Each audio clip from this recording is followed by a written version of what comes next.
2, 1. All right, we are live. Welcome back, everybody, to my show, Classical Christian Thought. I'm your host, Eric Ibarra. We have an esteemed guest with us this afternoon. This is Dr. Tia Kolbaba. She's an associate professor at the Department of Religion at Rutgers School of Arts and Sciences. And she specializes in early Christianity and Byzantine studies. Welcome, Tia. How are you? I'm good, thanks. It's nice to be here. Yeah, this is great. So, we've had, my audience is very familiar with who I am. We've had a concentration on getting people who have written or have been published or who may even just be lay experts on the subject of the East-West divisions. I say divisions plural because, as you and others know, um, not only were the Greeks and the Latins on and off with communion for almost precipitated way before 1054, but there's also the Egyptian, the Oriental Orthodox split that came centuries before. But um, so we're here today. We're going to be discussing uh, issues related to your two books. My audience is probably familiar, but two books that she has authored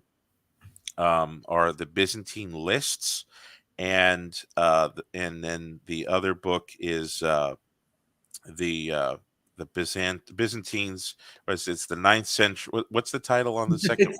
Inventing Latin That's heretics, right. Byzantines in the Filioque in the ninth century. Yes. Okay, so all right, we'll get right into it. So, I and others have been following your work for many years. We're indebted to your impressive scholarship. Could you share briefly with us how you started and how you got interested in Byzantium and specifically the fracture that created the Byzantine and Latin separation? Sure. That how you got interested question is always interesting because I don't really know. I mean, I don't really know why it was interesting. You're interested in something or you're not. Right. But I was taking when I was an undergraduate, I was taking a course on medieval history that was about the Western Middle Ages, and I was taking Greek at the same time because I thought I might want to be like a New Testament scholar or something like that. Oh, okay. So I was taking Greek, and this professor who was teaching medieval studies, medieval Western histories, found out, and he started giving me books on Byzantium. Um, he gave me Dino John Giannakopoulos' collection of sources, and he gave me Cyril Mango's Byzantium, Yep. and I was hooked. I don't know why. I'm like a Protestant kid from Eastern Washington State, so I don't know why. I found it so fascinating, but I did. And then, as regards the schism, I've always been very interested in how a group or a body of people who are one or who consider themselves all part of the same group, how that splits, like what happens, whether it's talking about something like the Council of Chalcedon and the Oriental Orthodox, or whether we're talking about Americans deciding they're American and not English. So I fairly early in my reading ran across references to people rioting in the streets of Constantinople against reunion of the churches. And so that was sort of when I went off to graduate school, I thought that's what I want to work on. I want to work on how this happens, how we get a schism between Rome and Constantinople. Awesome. And so uh it's my understanding you went from the University of Toronto, and then you stayed there for your postgraduate studies. Is that correct? No, my undergrad was at Whitman College in Walla Okay. Walla, Washington. Okay. Yeah, and then I went to Toronto for grad school. So Awesome. yeah. And there you studied medieval studies, but that got you into the uh, the Greek and Latin schism. Right. Well, yeah, I did. So my degree was in medieval studies, and Toronto is mostly, obviously famous for Western medieval. Oh yeah. But I was persuaded to go in part because Professor Robert Sienkiewicz wrote to me and said, "You can do Byzantine stuff here," and Hmm. he's a very very very good theologian and historian of theology and so on. Sure. So yeah, so I went to Toronto and they generously allowed me to do Byzantine stuff on top of all of the Western medieval stuff.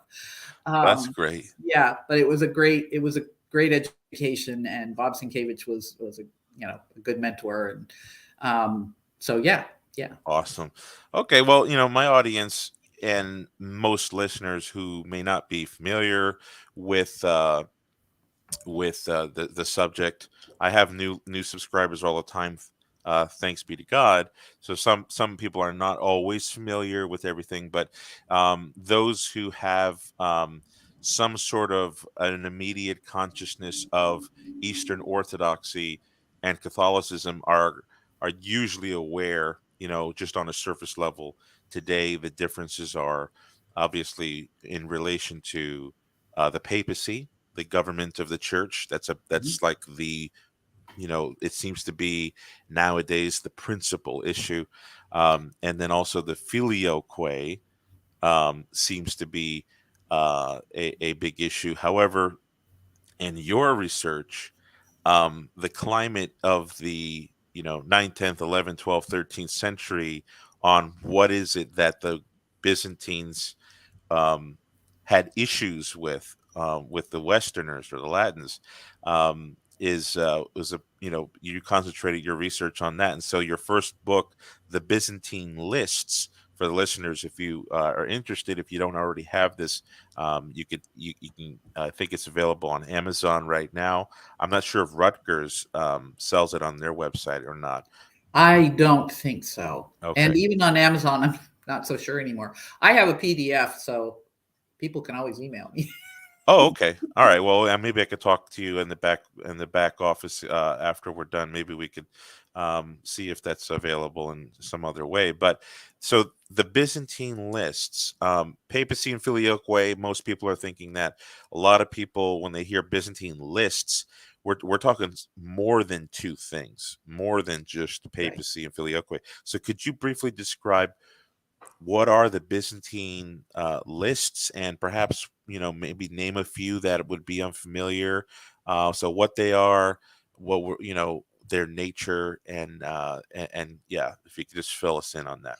Yeah. Okay. So um, the the list is, I mean, in some ways it's sort of a category that I made up myself, but I started realizing that there were sort of a series of these texts that really are just lists of things that the Latins do wrong. Sometimes they have a title in the manuscripts like lists of the errors of the Latins, or sometimes it's just, against the Latins. Sometimes it's lists of the heresies of the Latins. But they are very different from things like treatises about the filioque or about papal primacy, um, because they don't, they just list things with the assumption that the reader will see why this is a heinous and terrible thing, right?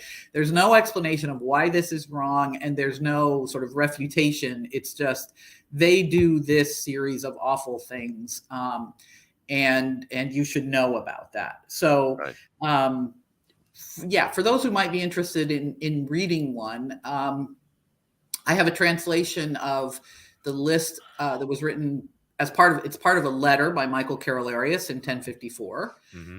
and it's available on the Internet Medieval Sourcebook um, through Fordham University, the project that has put a lot of Yep. translations up. So I put a translation of Carolarius's list up there. Other than that, there really aren't. I mean, the other really famous list was published by Jean Darouzes in like 1965, I think. And there's a French translation with it. And that's the one written by Constantine Stilbes, which is written right after the sack of Constantinople in 1204. But yeah, when I came across these, I thought maybe they were going to help me answer that question again about people rioting in the streets against union, because Right. I didn't believe that most people were sort of deeply and emotionally involved in, the arguments about the procession of the Holy Spirit. I sort of think of it sometimes as like, just like there are political junkies today who really do understand, like why it matters to raise the debt ceiling, right? Right. Most people take their position on those kinds of things from the people that are around them, the media they're consuming, whatever. So I thought there has to be somebody telling people that the Latins are this horrible and that we need to, sort of object to any attempt to reunite with them, but that persuasion needs to be on a level that's not quite, an erudite treatise about whether the procession of the Holy Spirit is, in the economy or in eternity. Right. Yeah, Right. yeah. Yeah. Okay. So I'll make sure to put in the show notes when the audio and video of this is being shared on the internet. I'll put a link into the Medieval Source website. I know I've also been able to find a number of good things there in the past. So I'll put a link for that so people can go out and read it. Now, so these Byzantine lists, in your research, I noticed that one of the things that you came to understand in the book, The Byzantine Lists, is that issues, culinary issues, liturgical issues. I mean, the kitchen, everywhere from the kitchen down to top to bottom in the culture. That was not understood by the Byzantines as like a categorically distinct from religion or religious devotion. So, any kind of divergence on those levels of what can be eaten, what cannot be eaten at certain days, um, the way that maybe have perhaps the Latins crossed themselves, all these things were viewed as not just allowable differences, but it seems like they viewed these things as injuries to the truth. Um, so, what do you think? How do you think that's different than perhaps today versus how it was back then? Oh, sure. I mean, it's completely different from today. I think it's very hard. Um, it's very hard even to conceive of that medieval world. Not so much. I mean, maybe not so much for people who are still part of one of the ancient churches, the Catholics or the Orthodox, who at least in their church life believe in sort of the reality of symbols, right? That the body and blood of Christ is really present in the wine and the bread. Whether we agree philosophically on how that happens, that's there. But I think most modern people very definitely have a sense that religion is about belief and doctrine and theology, and about your own interior spiritual development. That it is in many ways essentially private, Right. which is very much a product of modernity. That's not what religions were like. Some religious studies scholars will even just say we shouldn't call what people in the ancient world or the medieval world had religion. I think that's ridiculous, but I do think our modern tendency is to separate it out, sort of say this is religion, this is politics, this is economics, and that's not how cultures work, and it's not how cultures worked in the Middle Ages. And so it's not that Byzantines had no what would we call it, discretion or something, discernment. They argued, and most of the really, the reasonable Byzantine theologians would have told you some of these things are just completely not important. Hmm.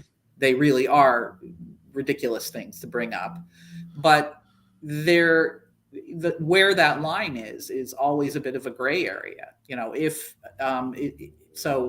If the bread and wine of the Eucharist become the body and blood of Christ, then what if one communion waters down the wine with warm water and the other communion waters it down with Yes. cold water? Like, Right. is there a theological implication to that? Are you saying something about God? And if you're saying something about God, then then that's an important difference, right? That's right. Yeah. So we have, if you don't mind here, we have one audience person that raised his hand a little bit early. That's all right. If you see that question there at the Yeah. by Newgloff, Do I so see Byzantine Listism? Yes, sometimes. Although most of the time, I guess what I would say is I see polemic sometimes, and I see um, what I would call making a difference, identifying something as being such a crucial difference that we can't get past it, from some Orthodox theologians, or again, not so much the distinguished theologians, but in Orthodox right. circles, Yes. just as just as you can see it from any side. So for me, it's always, and I can talk more about this, but it's always about who in any given group is sort of the wall builder, is the person who wants to say all of these differences are significant and these other people are completely other and they're polluted and they're awful, and who are the people who are saying, well, wait a minute, that difference is really not all that important given the things that we all have in common, right? Right. So yes, of course, every group, I would say every group I study has some Byzantine Listism in it. I like that. I think I'm gonna adopt that phraseology. Yeah. So those you know uh back then, it seems as though, at least from my vantage point, um, even the writings of Photius of Constantinople, um, and obviously things that his colleagues and would have been familiar with, but fasting rules, whether you could fast on Saturdays, whether you can cleanly shave your beard and things like this. Were the do you think that those in the East who were making a big deal out of this, that they did not see this as like how we would today? Oh, that's a disciplinary difference. Do you think that when they wrote these lists, these Byzantine lists, I think in your book it covers like 12 or 13 different lists, but um, do you think that they saw these things as heretical, like worthy of excommunication if one, performed it? Yeah, well, I mean, it's a really tough question, right? So by the time you get to Constantine Stilbes in 1205, 1204, 1205, he's got more than 70 items on his list, right? Wow. Um, and the answer is almost always that if you talk to, if you read somebody from around the same time who's a theologian who's writing theological treatises, even if they're polemical, they would almost always would tell you, I would say around 1100, most real churchmen with sort of deep faith would have told you the filioque and unleavened bread. And that in itself is interesting, right? Because unleavened bread is not one of the things that we think of as being crucial anymore. That's right. Right. But it certainly was in the 11th and 12th centuries. The Byzantines really did. I mean, very distinguished people like Peter of Antioch, who writes to admonish Michael Carolarius and say, your list is ridiculous, had also written a long letter to a Latin bishop saying, your use of unleavened bread is unacceptable. And here's why. So, but I mean, I think most of it is, again, is polemic at the level of, I think, trying to hit people in the gut. Upton Sinclair, when he wrote The Jungle, if you know this book, right, that's like muckraking about the meatpacking industry, said, I aim to hit America in its heart and I hit its stomach. Because but I think these are people who are aiming for the stomach. They're like, we're gonna list all of these things that you are going to find sort of reflexively disgusting, like eating beavers or something. Yeah. And it's all part of a message to you that you should have nothing to do with Latins. they are disgusting and polluting and so on. So it's two levels. On the level of real theologians, they definitely would have said, there are the things that are most of these things are adiaphora, right? They're Right. matters of indifference, right? But that's not where the list writers are. The list writers are, I think, because in fact, Latins and Greeks are mixing all over the place. They're intermarrying, they're, mixing in commerce, obviously. There's even a lot of evidence that in places the Latins conquered that were mostly Greek, the Greeks and the Latins were sharing churches. So this is a reaction. This is telling people who may in fact be tempted to mix with the Latins that they shouldn't. Right. That's how I read them. Yeah, and just for the audience, there actually is. I don't know how often it came up. Dr. Tia would know better than I do, but the eating beavers, I think, was an accusation because the Latins kind of categorized it as a fish. You could eat it on fish days. Yeah, you could because eat it it. had scales on its tail. I know. I love canon law. Yes, you could also eat dolphins and whale on meat on fish days because they were fish. Which, of course, it's not just they knew that whales and dolphins were not fish; that they were different from fish. But whatever. Yeah, yeah, and there's some other. I mean, some other crazy things I've heard too, like um, baptizing in urine or something along those lines. A couple of lists mentioned that Latins wash in their own urine or that their monks do. And I Okay. think that one, I'm not going to remember the exact details. It's been a while. But that actually does go back to there being some kind of ascetic practice that was condemned in one of like the early church councils. I think that's where that's coming from, and it does only show. I can't even remember whether it's like one or two of the lists that I read that shows up in. Yeah. There are the really common. There are the things that all of the lists have, and then there are the things that just come out of left field. And Right. I used to say I was so glad that the Oxford Dictionary of Byzantium came out around the time I was starting my dissertation, because otherwise I would never have figured out a lot of these complaints. Yeah. I don't know where I would have found what they meant. Yep. And the issue of unleavened bread, for some of those listeners who are unfamiliar with this, I know most will be, but it's my understanding that they didn't just say that this was like a mistake. Many of the Greeks thought that it was a substantial change enough where it was an invalid mass, basically. Yeah. Well, and that's the difference there. I mean, the Latins object to the Greeks saying that their mass is not valid. They never say that the Greek practice is not valid. So this one really is that. And where it comes from actually is that the first people that the Greeks become aware of using unleavened bread are actually the Armenians.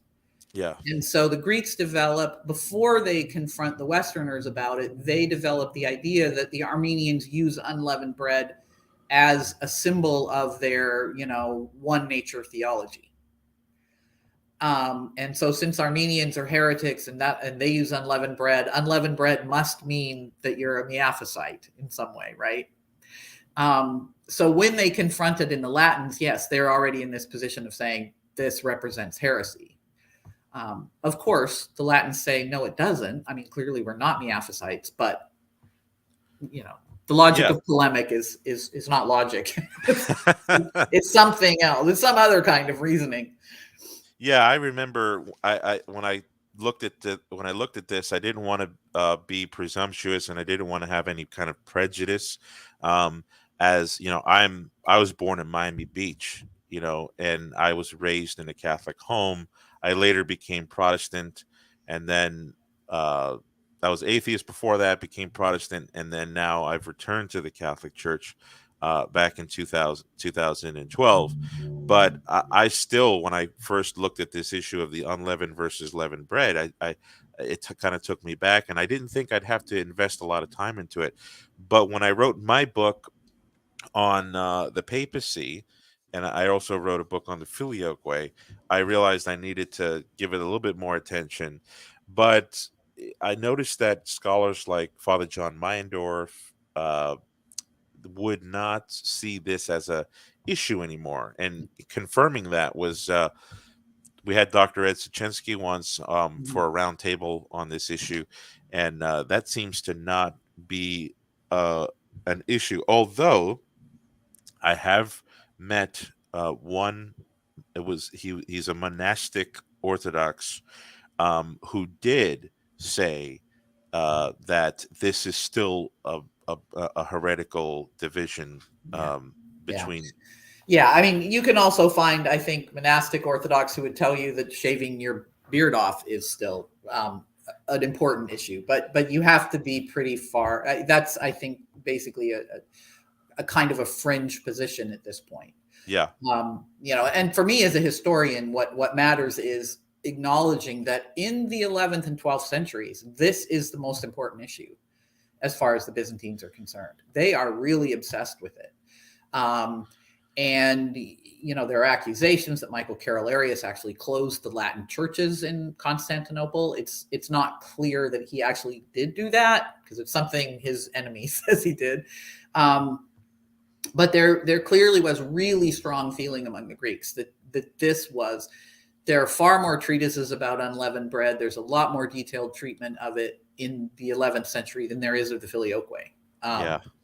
So, historically it was really important, but absolutely, I don't know anybody in the modern period, a few fringe people perhaps in the modern period who have said or would say that it's still important.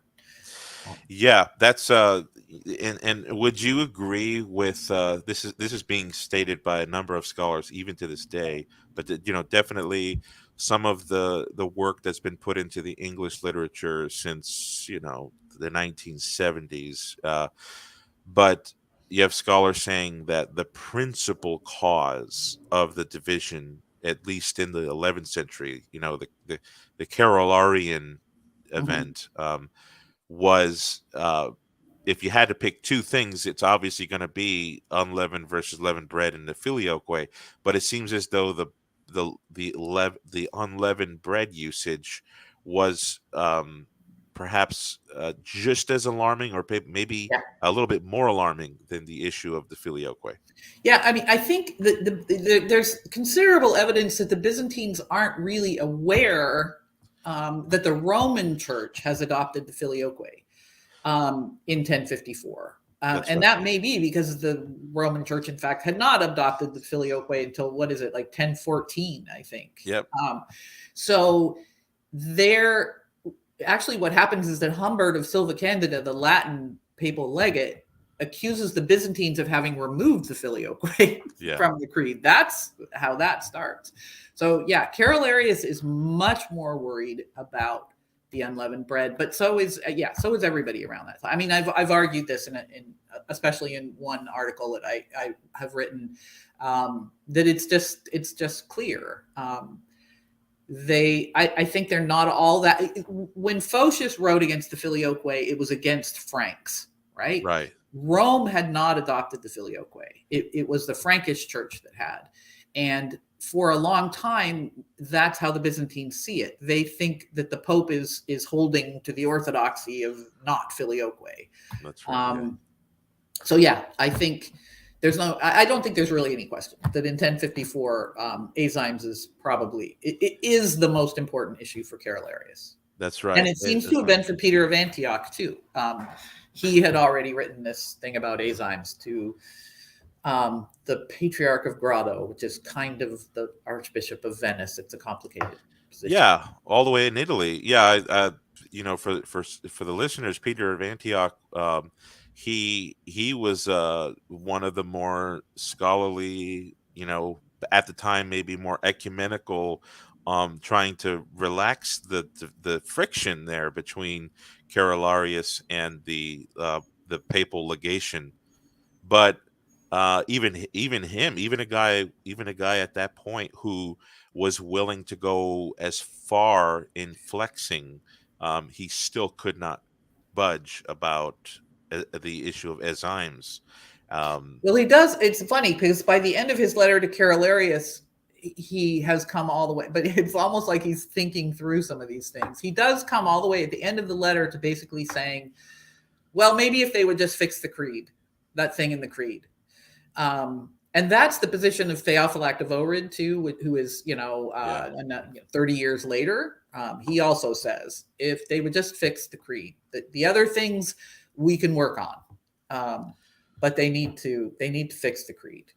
Right. Yeah. Yeah. And the other thing that the Byzantine List book that I particularly found interesting, and this is because we dialogue here with Catholics, Orthodox, and Protestants, is this idea of the one true church, the unchanging, constant church. When I read the Eastern, especially the Byzantine literature that's available in the English and whatever I could get through in the Greek, um, they've got this consciousness that what they're doing is, they say what this is what the holy and God inspired fathers taught. They always refer to this is like the constant Yeah. teaching of, like, as if it came from Jesus and the apostles and the fathers. No innovation, nothing new, only Oh tradition. yeah. There, kenotomia, Yes. innovation, the worst thing you can do.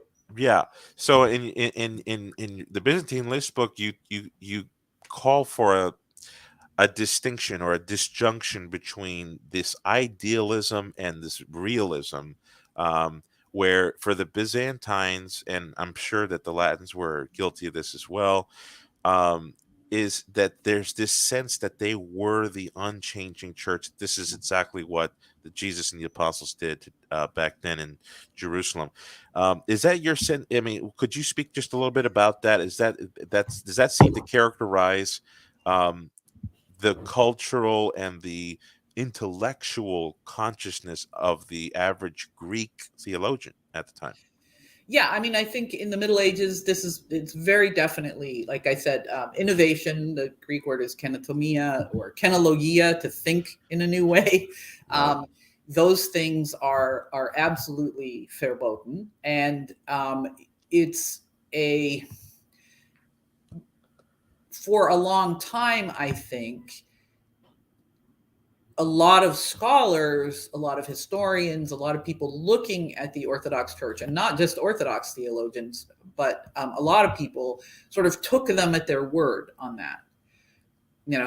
Our orthodoxy has never changed. It's never, okay, it's changed since the time of the fathers, and there are some very interesting sort of ruminations on that by Byzantine theologians. We recognize that the Church of the Apostles was, persecuted, and we're not, and that we're rich and they weren't, and but so there's some historical acknowledgement, but the assertion that the theology of the Church has, been always and everywhere the same, is, yeah, I mean, in some ways, every church claims. I mean, I guess you're always claiming that obviously you're going to claim that the essence of the faith has not been changed by you, or it wouldn't be Right. the faith anymore. But the Byzantines, yeah, they are very, very clear on that, and in some ways they have a point. I mean, for example, Latin theology and theological method does change drastically in the 12th and 13th centuries, and the Byzantines don't change how they're doing theology. But it also leads to, I mean, I've actually had, I gave a talk when I gave a talk that became, I think, one of my most important papers on this sort of how different issues are important at different times. I had somebody in the audience stand up, a very Orthodox person, and say, well, it doesn't matter what you said because the filioque was always the essential issue. It's like, well, you can say that as a believer and a theologian, fine, if you think that was always the essential issue. But what I'm telling you is that historically speaking, not everybody saw that always as the essential issue, and that things changed. I think Byzantine theology changed in response to Latin theology in the 12th and 13th centuries. we know people actually were reading Aquinas and Augustine in the late Byzantine Empire, and it changed how they thought. Palamas was reading Augustine. So yeah, I have a real problem with. I think the claim that we have never essentially changed, that we still have the faith of the apostles and the fathers, that is a faith claim. And I'm as a historian, I'm not Right. equipped to argue it with you one way or the other. But if you're talking historically, then I have to say, well, Yeah. That changed quite a lot. Yeah. Yeah. One thing in my own research that I really wanted to see a very I wanted to see not a perfect documentary trail. Obviously that's something that's Oh, very we wish. difficult to find, right? We Um, wish.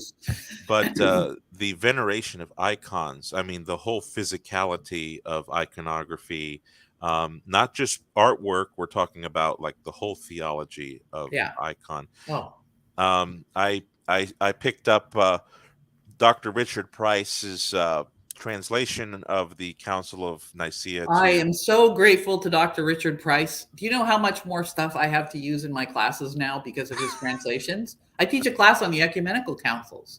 I've got translations of all of the Chalcedon stuff now. I mean, it's Yeah, wonderful. Yes, yeah. we all bow to Richard Price.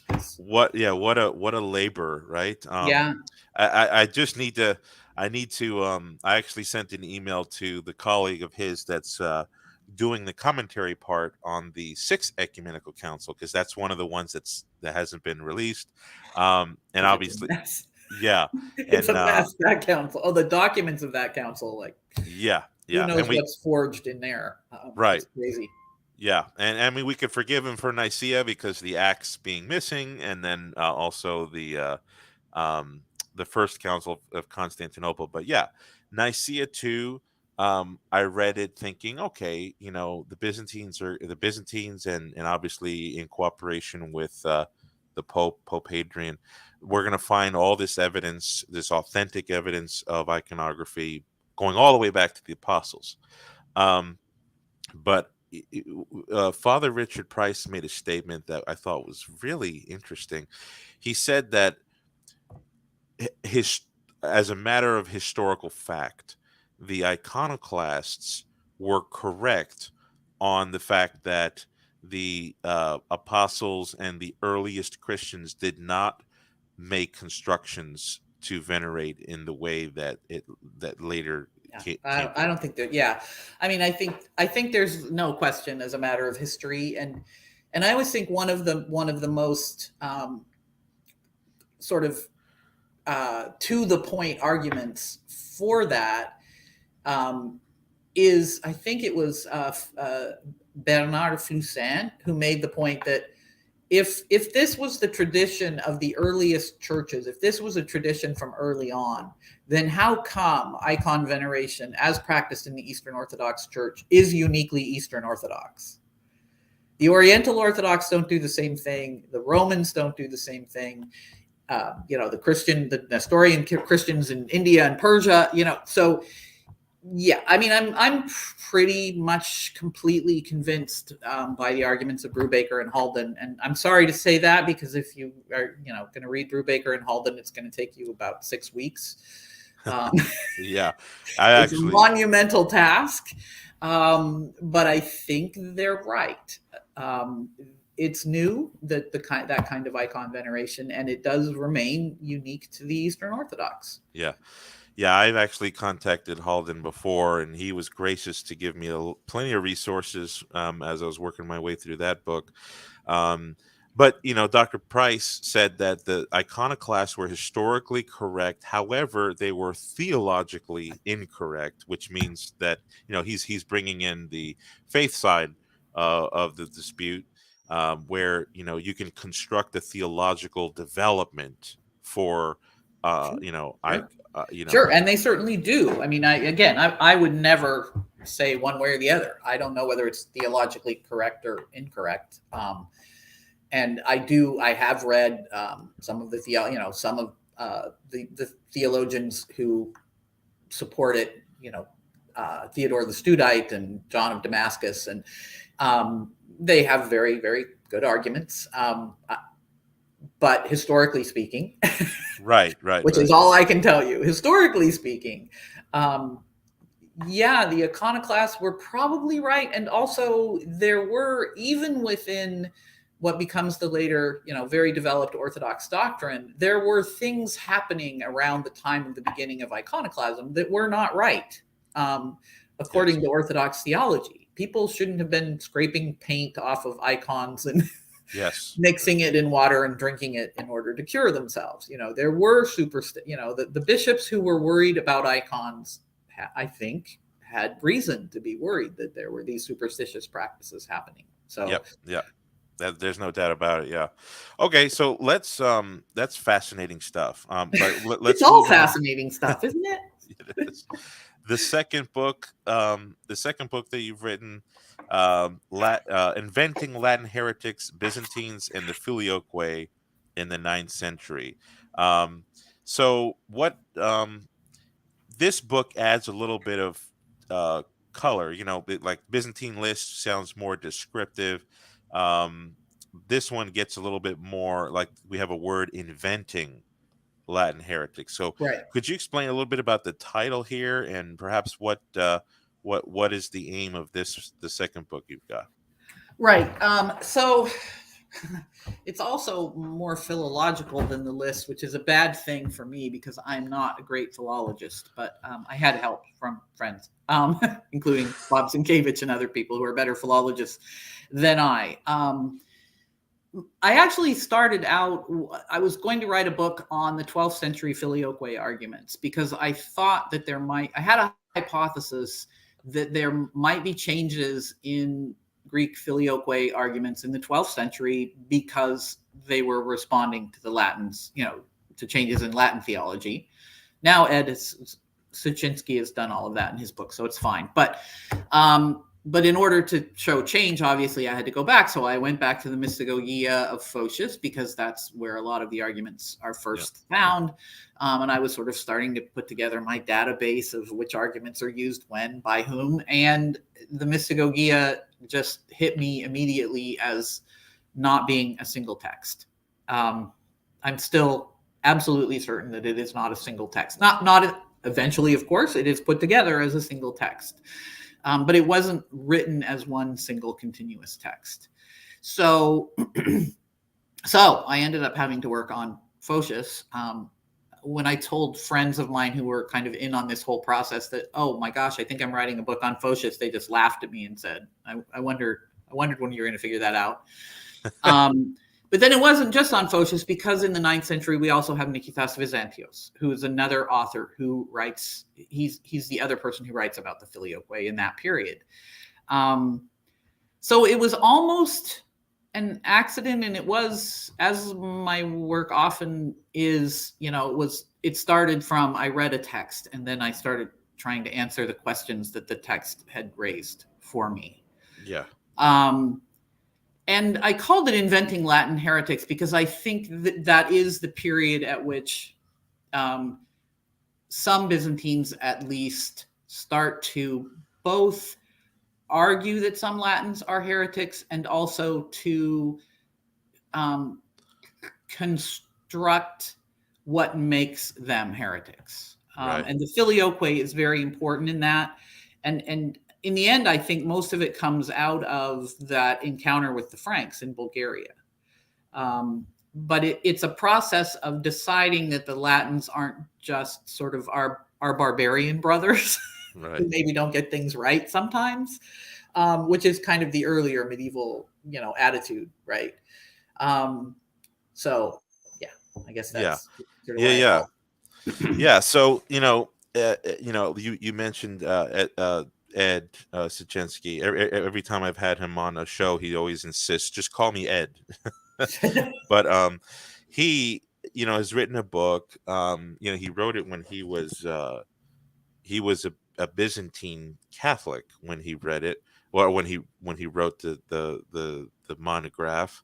But later on, he ended up crossing over to become Right. So fully. when he wrote the Maximus book, you mean? Yeah, Yeah. yeah. That when Yeah. No, I mean, I know Ed really well too. yeah, We've hung out at Contra Latinos kind of conference. yeah. That's Yeah. Yeah. but it seems to me in my own research on the Filioque, of course, I'm indebted to Ed. I'm indebted to many other scholars, but in my research here, um, and obviously I'm biased because I'm speaking as a Catholic. I'm a Latin Catholic, um, and but I just can't get the a sense out of my mind that the Filioque was not something that just came out of nowhere by the Sure. Franks. It was taught by early Sure. church fathers, and maybe not perhaps in the same explicit words, but the essence of the doctrine was there. um, so it seemed to me as though the Filioque, if the Byzantines were going to say that what the Holy Fathers teach is the rule of faith, of course there could be one person that teaches wrong here. Like you have some of those idealistic claims that all the fathers that are venerated in the calendar can't err. Yeah. Then you got real problems with Cyril of Alexandria because he contradicts himself all over the place. Yeah. Yeah, it's just Exactly. got a lot of messy things. Of course, Gregory of Nyssa. You've got problems with other ones, but it seems to me the standard, if the standard by the Council of Florence, where they said if the Latin fathers teach the Filioque way, then we have to figure out a way to accept it because the Latin fathers are our fathers. The Greek, Yeah. We acknowledge Augustine as our father. Yes. yeah, Exactly. exactly. Um, And today, I don't know anybody who's still trying to say that Augustine did not teach the Filioque way. Sure. I've seen some people make the effort to do that, but it seems to be uh, very clear. Um, so this idea of the Filioque being a criminal doctrine, I mean, when I read some of these sources, like Photius, or as you would say, whoever wrote the Mystagogy, um, or whoever put it together, compiled it, they see the Filioque as like putting a grenade into the theology of God. It just Mhm. completely destroys the Trinity. Um, is that the sense you're getting, that it's not? This is not just top of the surface, phraseology. This is the wrong phrase. This is really going into the internal teaching of the true God. Yeah, well, yeah. I mean, I think, and again, Ed is much more your man on this, Suchinsky. But I think what happens, and I'm probably taking this entirely from Ed as well, is that the Byzantines are confronted with the addition to the creed sort of first. And then they sort of read back into um, they read into that phrase things that are not in Augustine's theology, that are not in Western theology. And I think one of the biggest is this whole question of causes, right? They read it as meaning that there are two causes in the Trinity. Yeah, And the Greek word is arche. They use it all the time. This is what Nikitas Vizantios is objecting to. It's what Photius objects to, and of course that's not what the Latins mean. Um, it's not what Augustine meant in the way that he talked about the Trinity. And I mean, Theophylact of Ohrid, even in the late 11th century, is saying, well, how do we know exactly what the Latins mean by procedere? Because it's not quite the same as our word, right? So it seems to me like a little bit of charity and a lot more acknowledging that, the whole thing is impossible. It's a right. paradox. It's beyond our ken. A little Yeah, bit more humility about sort of, we don't even know what proceed means, so how can we possibly know whether the Holy yeah, Spirit proceeds from both?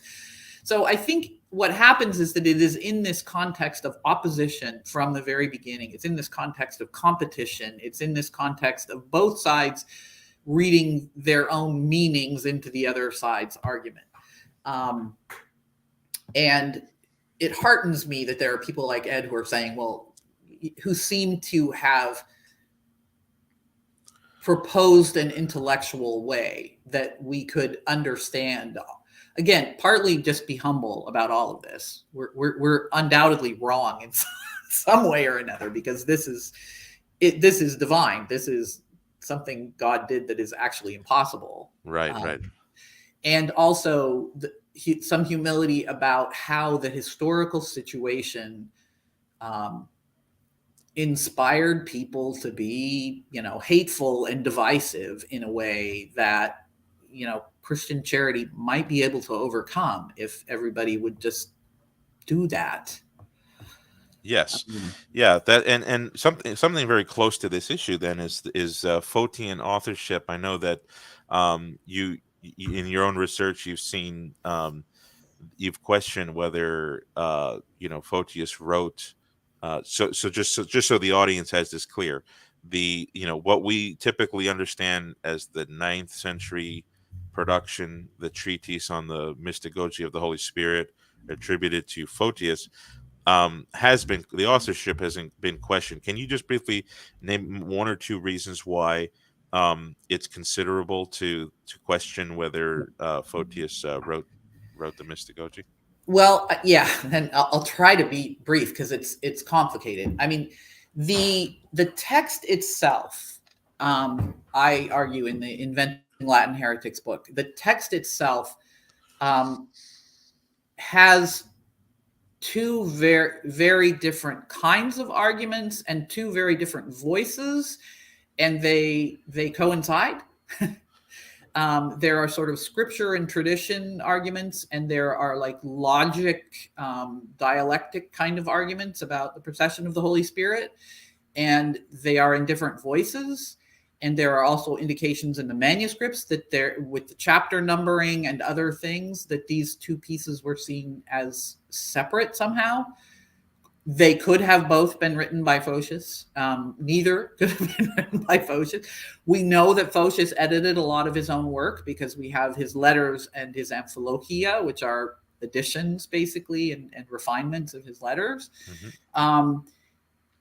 What we know about the Mystagogia is that it's in an 11th century manuscript, right? So it is still very early. It's a very important text because whether Photius wrote it or not, it becomes attributed to him. But there are problems with its textual tradition that I think need to be taken into account. Now, Valerio Polidori has recently done an Italian edition and translation and stuff of the Mystagogia, and I haven't been working on Photius since then, but I have no doubt that if I read Valerio's work, I would want to take back some things perhaps that I said in Inventing Latin Heretics, because he obviously, to work on an edition, you really have to look at all. I only looked at 2 manuscripts. I only, sort of, like I said, I'm not a philologist. But to me, it doesn't matter that much, because as a historian, I can say these arguments were definitely circulating by the 10th century. I think some of them are, I actually tend to think that the scripture and fathers kind of part of it fits really, really well into Photius's thought and the ways that he writes about these things. But I also think we'll never know. Yeah. So, is Photius being cited like right after his career, or is there some time before we start seeing this being attributed back to the great Photius? There is a gap between. In fact, the earliest manuscript we have of the Mystagogia in the form that it has then been edited and transmitted is an 11th century manuscript, and in that manuscript, it's actually attributed to Metrophanes of Smyrna, who was one of Photius's enemies. Yeah. So it's yeah, I don't remember. I'm sure it is in the Inventing books somewhere. I don't remember when we have the first manuscript that says this is definitely from Photius. Yeah. So that gap was very interesting when I was looking into it. Um, of course, in my own work, when I dialogue with the Orthodox, Photian authorship is just I just I just assume it because that seems to be what they're most comfortable, in Right. believing. But yeah, so that's an interesting topic. Okay, so what about your own? I know you're a historian, but if you put your own cap on in religious view of things, what is your personal view of the filioque? And you had mentioned that you were a Protestant when you began studying these things. Are you still a practicing Protestant, or did you move in any other direction? No, I'm a heathen religious studies scholar. Okay. I would say, I mean, I have sort of two responses when people ask me that. The first is, I think the addition to the creed is illegitimate. I Okay. don't think that the Latins should have unilaterally added to the Niceno-Constantinopolitan Creed. Okay. Mhm. But then, yeah, the rest of the question of the filioque is just, it's really not very important to me. And even when I was a practicing Christian, I sort of said some of this already. I sort of had this response that was like, you know, we all agree, if we all agree that Jesus of Nazareth was the Son of God who died as a sacrifice of atonement and rose from the dead, Right. um, and we all maybe what I'm a minimal creed person, I guess, is what I would say. If we can all agree that the three persons of the Trinity are consubstantial, there's a certain number of things. Then you get to these things that are like, this is completely human. The desire to understand. Well, how did the Holy Spirit come from the Father and the Son, or only from the Father, or it's all completely human, and go ahead and do that theology. I think often that theology helps people contemplate, helps people understand. There are those of us who are intellectuals, we just want to talk about these things, Right. but don't make them into church dividing issues when you're Mhm. already talking about something that nobody understands anyway, It's right? Like, interesting. Yeah. I just sort of feel like dividing the church over something that is in fact a paradox and incomprehensible, which we all have. The Trinity is a paradox and incomprehensible, right? Right. Right. Yeah. Yeah. It does seem to be, difficult to understand. I know that, the watching world, when they see some of these debates that go on, it can almost give the sense that, um, it, it's like a paralyzing feeling because you don't think you can solve all these things, with any kind of certainty. So it seems as though, just generally speaking, it looks like the Christian world and the ecumenical dialogue abroad has been trying to whittle back all of the sine qua nons of what it means to be a Christian. um, and after historical, critical scholarship and all the textual manuscript tradition, and looking back and learning about, like, for example, Philip Jenkins has written two books: The Lost History of Christianity and The Jesus Wars, which Mhm. introduces something that you had mentioned before: the Christians that went as far as Asia. They followed the Nestorian. It was, Yeah. they defended Nestorius, inhabited Persia, and then Mhm. populated into just, Into China. yeah, Yeah. yeah, And of just course, we have churches in southern India today who are still, they're in the right, Syrian tradition. So, right. yeah. All these Christians that existed there in considerable populations. It you kind of have to wonder, okay, was the Holy Spirit really sealed away from all of these sincere worshipers? And if so, um, there's if that's the kind of program that's being run from heaven to earth, then we may not even be sure, no matter where we are, if Yeah. if Yeah. we're going to be Yeah. real Yeah. Christians. No, I know. And I often feel, and see, I thought when you said the outside world looking in, like what I get a lot of times from, at Rutgers, where I'm mostly teaching, secular students with some interest in Christian history. Actually, I've taught quite a few Copts as well. So I've taught Oh, Oriental Christians because yeah, yeah. there's a large Coptic community here. But their response a lot of times is like, really, like once you agree on things like that there's a trinity in which the three persons are consubstantial and so on and so forth, that's not enough. Like the division, why would the Roman Catholics and the Orthodox like excommunicate each other over that like tiny 0.1% of things that they don't agree on? And I admit I have a lot of, again, I was raised Protestant, so probably a huge amount of this is just coming out of my whole, like, I'm not a lapsed Catholic, I'm a lapsed Protestant. They are, the Right. lapsed Protestant thing does exist. Yeah. So I think some of my response to theology is just like, yeah, Protestants aren't always very good at theology. So obviously I don't know the answer. But I'm always, all of my work, I'm always interested in this sort of group dynamics and how some leaders in some groups want to other and build these walls and definitions. And I have a sort of knee-jerk reaction that's not a good thing. Building bridges is better. Yeah, yeah, yeah. And yeah. So here, let's take this one question, and I have a question for you afterward about just piggybacking off of that. But we have one reader from the Philippines here. He says, "What did the Byzantine think? What do the Byzantines think of development of doctrine? What is the legitimate kind of development?" That's a very interesting question.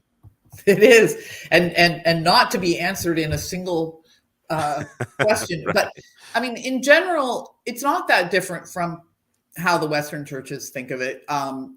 There is legitimate development of doctrine because peoples and societies change, and because our understanding grows.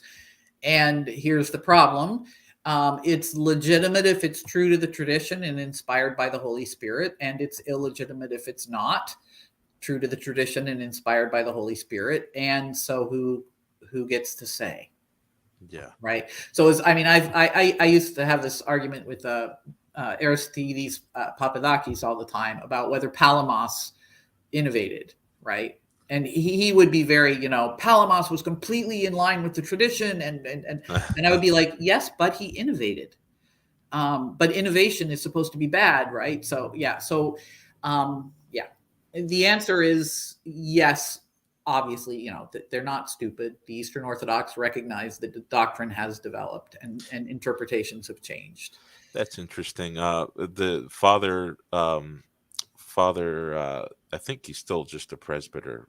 Father Andrew Luth or Andrew Louth. I can't always. I don't know. Yeah, no, I know. I think he's. Yes, I think maybe he's an archpriest now. I don't remember. Yeah, Anyway, maybe he's. I think he says Louth anyway. Andrew, yeah. I remember a lecture he gave on development of doctrine. He kind of admitted. He said that the Christians in the 4th century would not have, they would have barely recognized a full-blown doctrine of iconography and the essence and energies distinction of The Gregory essence and Palamas. energies thing, that's where Papadakis and I argued. Yeah, I mean the essence and energies thing is, I'm sorry, it's not there earlier.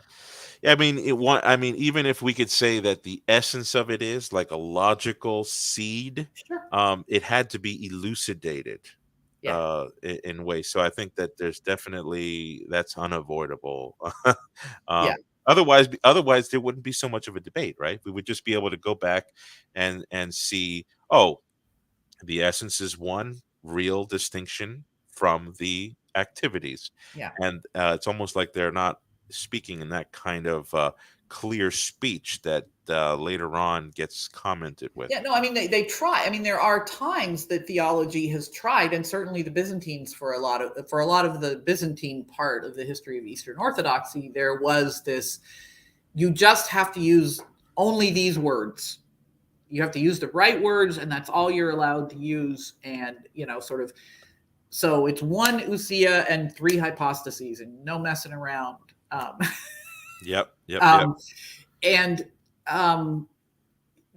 but that also, we, with everything that modern scholarship and modern study has shown us about things like linguistics, it doesn't, using the same words does not guarantee the same meaning. Those words, the meaning of those words changes in common speech, and so people's understanding of them changes. And so, yes, theology has to develop, at least to the extent of explaining things for a new generation or for a new language. Yeah. Mm-hmm. Go out and convert people who don't speak Greek. Well, what are you going to do?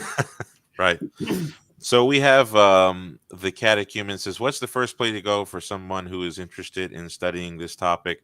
Well, you can get Dr. Kolbaba's two books, the Byzantine Lists, and that's a good plug. But then there's also so general, in general, East and West. What would you say, Eric?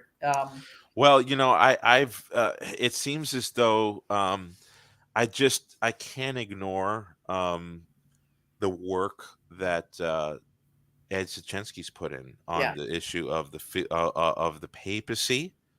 The whole triptych, the whole trilogy. Yeah. And I think in that, I know in the first two, at least, I'm pretty sure in the third too, that he does do kind of an introduction at the beginning of the book.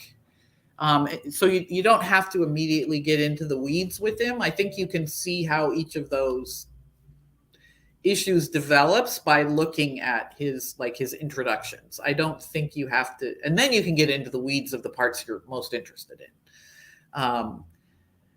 But yeah, I mean, otherwise, I have problems with most of the things that claim to be a history of the schism, because they seem to me to be very teleological. They assume that the schism was going to happen no matter what. And then there are lots of things like my monographs that are on a little part of it. I mean, I do think the List book has a very good, I still think the first and second chapters of that sort of introduce the history of East and West, it's think fascinating. they're still okay. And it's a page turner. The Byzantine List is a page turner. Well, it is fun. I mean, how can you not like something that, I mean, I was sick of them by the time I was done with them, because they really are very hateful. They're hateful. They're hate-filled, sort of. But at the same time, on the days that I was reading, and the Latins eat mice and porcupines and beavers and snakes, and, or they name their children barbarous names, and I would just be going, this is not, guys, this is not right material. Yeah. So, a former guest, Dr. Peter Gilbert, actually is in the audience. He has a question here. Let's see what he says. He's saying, how much of the issue between Photius and Popes Nicholas and Hadrian and Dr. Kolbaba's view was actually over Photius's claim to be patriarch, not over theology as such? I think you're absolutely right, Peter. Photius's theological, objections to the filioque are related to the Franks in Bulgaria, and then he also writes to Aquileia, right, in Italy. But I think that Photius and the popes still assume that each other are Orthodox, and I don't think. Photius writes, well, perhaps, but I think it is in both the Mystagogia and in his letter 2. He says, Pope Leo actually defended the creed without the filioque.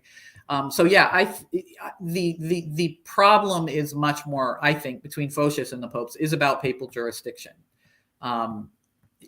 Was Photius correctly elevated to the patriarchate, and was it any of the Pope's business whether he was or not? Those two issues. Yeah, I know in the Mystagogia, Photius makes use. So, if we're going to assume that Photius wrote it, let's say, makes use of the popes in his defense against the filioque. I believe he does in letter 2 also, and maybe even in Aquileia, the letter to the Patriarch of Grotto or whatever it is. 291, letter 291. I think maybe in all of those, he says, the popes are on my side, because they are. At that point, the popes are on his side. Okay, so here we have the city of the Immaculata asks, did the Greeks make use of forgeries near the extent it appears the West did? Forgeries in sort of church authority and stuff. You mean like, so I'm assuming you mean things like the donation of Constantine. Yeah, I guess. I mean, if city of the Immaculata, if you want to clarify for us, but I guess we'll take it as you mean forgeries that were for doctrine, or There are certainly forged documents and forged forgeries in the fifth and sixth ecumenical councils. I mean, like literally I think it's in the sixth, something is revealed as a forgery to like discredit the other side, but it looks like that forgery itself was forged by the side that wanted to discredit it as a forgery. I mean, so yes, there are some. I don't think there's anything equivalent to the donation of Constantine. right. Is that yeah, I guess. Yeah, in my own research, I have an appendix on the forgeries when it came to the papacy, for example.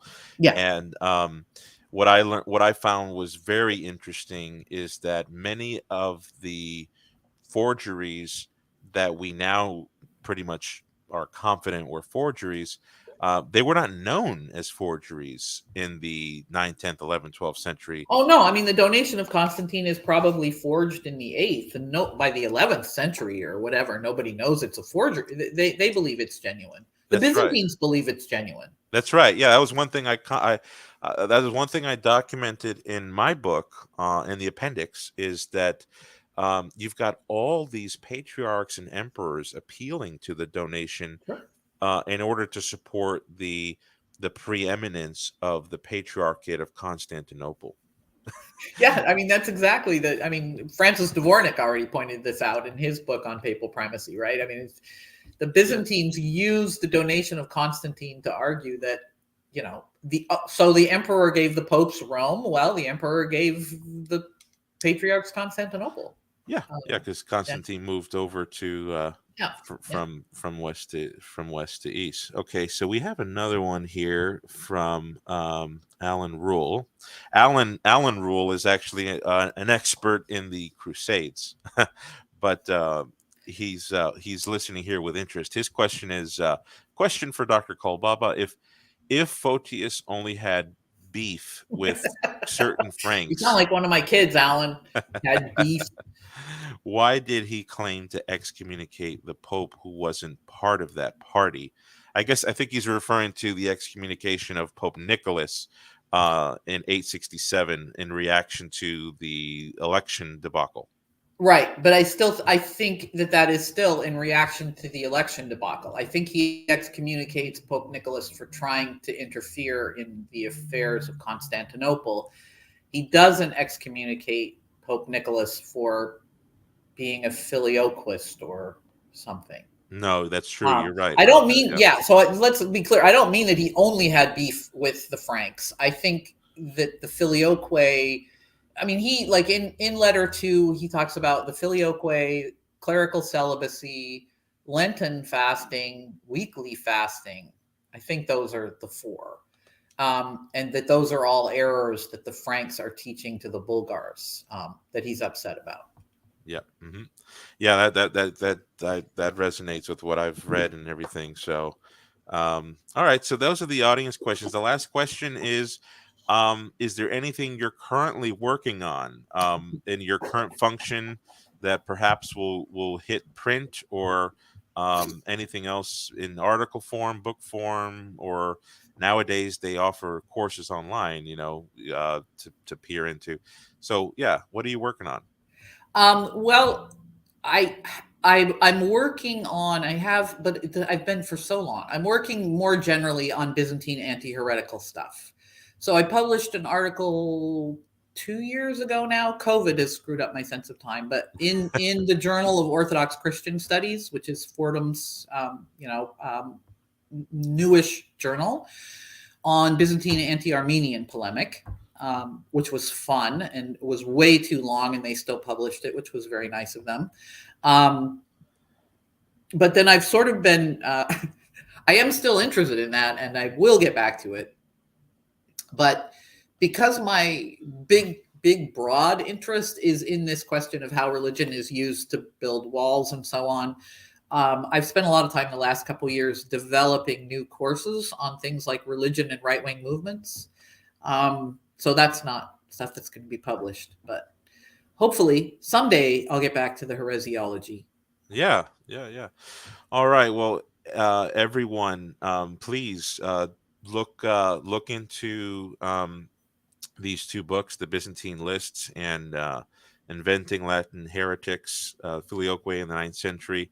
I'll be able to share in the show notes how we can possibly get that if they're not available anymore. So I'll talk with Dr. Tia off the air here shortly afterwards. But I'll definitely put in the medieval source book link that Fordham has put out there for people online, and I'll definitely. By the way, the one question I forgot to ask is, did you ever listen to a priest online?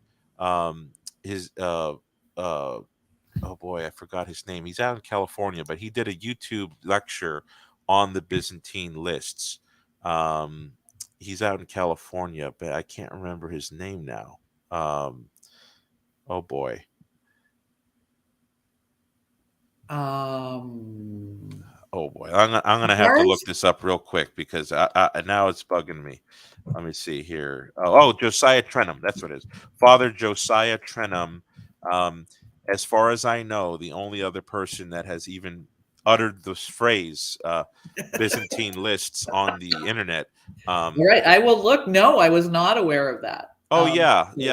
I could. I'll email you the link. He actually gave a lecture on it, but it was interesting because it gave the sense that he was one of the Greek theologians at the time who, because he put a lot of passion behind the lecture because he himself is an Eastern Orthodox Yeah, priest. yeah. So anyhow, all right, I'll be sure to send that to you. All right, so everybody, if you could help my channel out by liking, subscribing, and sharing this abroad, that would really help me to reach a wider audience, and of course to get more feedback to help me in my own research. That would be great. Until then, God bless you all. Dr. Tia, it was great having you on. Thanks for having me. It was fun.